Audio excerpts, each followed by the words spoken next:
Hello friends, welcome back to my channel Shivani vlogs. আশা করছি সবাই ভালো আছো। তোমাদের ভালোবাসা এবং আশীর্বাদে আমিও খুব ভালো আছি। বেশ ঠান্ডা পড়েছে, কিন্তু এই ঠান্ডার মধ্যে তো ঘুরতে যেতে হয়। তো এখন যাচ্ছি কোথায়, টাইটেল আর থাম্বনেল দেখেই বুঝতে পারছো। তো কেউ স্কিপ করে যেও না, পুরো ভিডিওটা দেখতে থাকো। আশা করি সবার খুব ভালো লাগবে। নিশ্চয়ই সবাই মায়াপুরের নাম শুনেছো, সেখানেই ভ্রমণ করতে যাচ্ছি। আমি কিন্তু এই নিয়ে 2বার যাচ্ছি। তোমরা কে কতবার গেছো? যারা গেছো তারা তো অবশ্যই জানো জায়গাটা অতি সুন্দর। আর যারা যাওনি তাদের জন্য বলি, এই ভিডিওটা পুরো দেখলেই কিছু কিছু জায়গা আমি দেখাতে পারবো। হয়তো সব জায়গায় যাওয়া হবে না আর কি, শরীরটা খুব একটা ভালো নেই, তবুও ভাবলাম একটু দেখে আসি। তো যাই হোক, ভোর প্রায় 4:30টার সময় ঘুম থেকে উঠেছিলাম, তারপর বেরিয়ে পড়লাম। আমরা গুছিয়ে গাছিয়ে রেডি হতে প্রায় 6টা বেজে গেছিলো। 6টার মধ্যে আর কি বেরিয়েছিলাম। তো এখন এই যে উঠেছি ভ্যানে করে আর কি যাচ্ছি। বাড়ির পাশেই এক দাদুর ভ্যানে যাচ্ছি, আর দিদা যাচ্ছে, মা আর আমি। এই কয়জন আমাদের আজকে ঘোরাফেরার লোকজন। আজকে আর বেশি লোক নেই। আমার হঠাৎ করে মনে হলো একটু শীত পড়েছে আর একটু আমাদের গঙ্গা জলেরও দরকার ছিল, তো ভাবলাম যে এখান থেকে ঘুরে আসা যাক। তাই জন্য 3জনা চললাম বেড়াতে। তো যাই হোক বন্ধুরা, তোমাদের বাড়ি থেকে মায়াপুর কত দূর অবশ্যই কমেন্ট করতে ভুলো না কিন্তু। এই যে আমরা চলে এসেছি স্টেশনে এসে ট্রেনের জন্য অপেক্ষা করছি, অবশ্য টিকিট কেটে। তো টিকিট কাটা হয়ে গেছে 3জনারই। আমি মনে করি যেখানেই যাও না কেন, ট্রেনে যখন উঠবো সরকারকে ট্যাক্স দিয়ে ওঠাই উচিত। বেরিয়ে তো পড়েছিলাম, কিন্তু পরে জানতে পারলাম ওখানকার অটোগুলোতে খুব ঝামেলা হচ্ছে। কিন্তু বেরিয়ে যখন পড়েছি, মন যখন টেনেছে অবশ্যই যাব। তো গেছিলাম, গিয়ে একটু সত্যি কথা অটোর প্রবলেম ছিল, ওখানে গিয়ে অনেক ঘুরে ঘুরে যেতে হয়েছে, আসার সময়ও তাই। তো যাই হোক, এই যে ট্রেনে চেপে গেছি। তো আমার কিন্তু ট্রেনে চেপে কোথাও ঘুরতে যেতে খুবই ভালো লাগে। আবারও আর একবার বলি, আমার কথাগুলো হয়তো ভালো বোঝা যাচ্ছে না, কারণ এখনও আমার ঠান্ডাটা লেগে আছে। কারণ আমার ঠান্ডা যদি একবার লেগেছে, সেটা 2 মাসের নিচে যাবে না। আমি আবারও বলছি, আমরা যারা ভিডিও করি, অনেকের ক্যামেরাম্যান থাকে না, তো যেমন আমার নেই, তো অনেক কষ্ট করে ভিডিও করি। তো যাই হোক, কেউ কিছু মনে করো না, আমার ভিডিওতে অনেক হয়তো ভুল কথা থাকতে পারে, ছোট বোনের মতো করে মানিয়ে গুছিয়ে নিও। তো যাই হোক, আমরা কিন্তু ট্রেন ধরে চলে গেছিলাম। তো সেখান থেকে খেয়া পার হতে হবে। এবার চলে গেছিলাম ঘাটের থেকে আমরা কিন্তু আর কি নৌকার জন্য দাঁড়িয়েছিলাম। তো সত্যি কথা, এখানে দাঁড়িয়ে যখন ছিলাম অসাধারণ লাগছিল, মনে হচ্ছিল না যে এইরকম জায়গা থেকে বাড়ি আসি। আর এখান থেকে কিন্তু মায়াপুরের মন্দিরের, ইস্কন মন্দিরের চূড় দেখা যায়, কিন্তু আজকে দেখা যাচ্ছিল না, কারণ প্রচণ্ড কুয়াশা পড়েছিল। কিন্তু এখানে কাচের মতো লাগছে, কারণ অনেকটা বেলা হয়েছিল, রৌদ্র বেরিয়েছিল সকালবেলাটা, দুপুরবেলার দিকটা আবার কিন্তু অন্ধকার নেমে এসেছিল। আর আজকে কিন্তু বৃষ্টিও হয়েছিল। আর এই ভিডিওটা কিন্তু কালকের ভিডিও, কারণ দিনের দিন এডিট করে পোস্ট করা সম্ভব হয়নি বলে আজ পোস্ট করছি।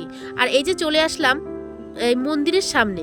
তো রাস্তা দিয়ে যাচ্ছিলাম, চূড়টা দেখা যাচ্ছিল বলে খুব সুন্দর দেখাচ্ছিল, তার জন্য আমি ভাবলাম একটু ভিডিও করে নিই। আর যাবার সময় ঘাট থেকে আমরা কিন্তু মন্দির পর্যন্ত হেঁটেই গেছিলাম। আমরা কিন্তু মেন গেটের সামনে পৌঁছে গেছিলাম।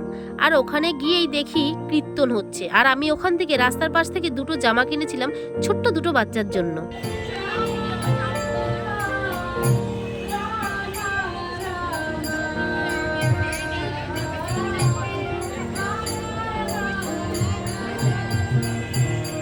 আমি এই জায়গায়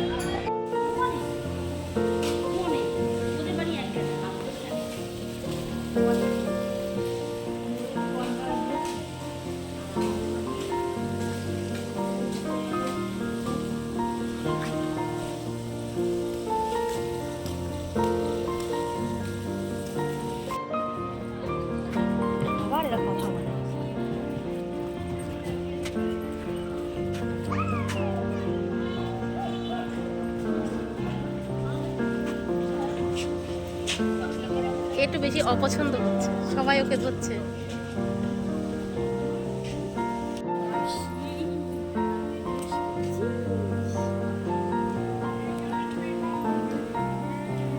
হয়তো গোতাগুতি করার জন্য।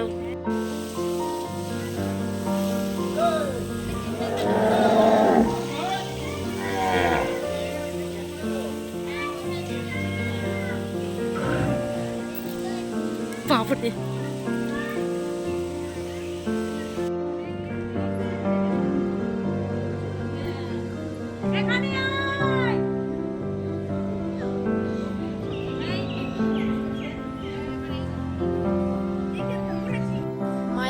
এসে গোসাবাই ঢুকে গোমাতা দর্শন করে খাঁটি গরু দুধের এই যে এটা কি বলে আমি জানি না, ক্ষীর হয়তো হবে, তো এই যে খাচ্ছি। তো কে কে খাবে বন্ধুরা চলে এসে।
বন্ধুরা দেখো যে এখনো 2 টাকার খাবার পাওয়া যায়। এই দেখো মিনি সিঙ্গারা, কি সুন্দর তাই না?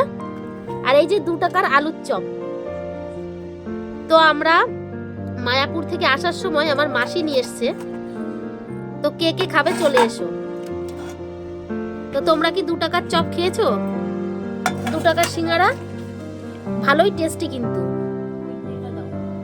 দুঃখের বিষয় একটাই, আমার কিন্তু প্রচন্ড শরীর খারাপ লাগছিল, তাই জন্য দিনের দিন আমরা চলে এসেছিলাম, থাকার আর ব্যবস্থা করিনি। তো যাই হোক বন্ধুরা, আমার ভিডিওটা কেমন লাগলো? যদি ভালো লাগে থাকে লাইক কমেন্ট শেয়ার করে দিও। আমার চ্যানেলে যারা নতুন, চ্যানেলটাকে সাবস্ক্রাইব করে দিও, পাশে থেকো। দেখা হচ্ছে নেক্সট ভিডিওতে। টাটা।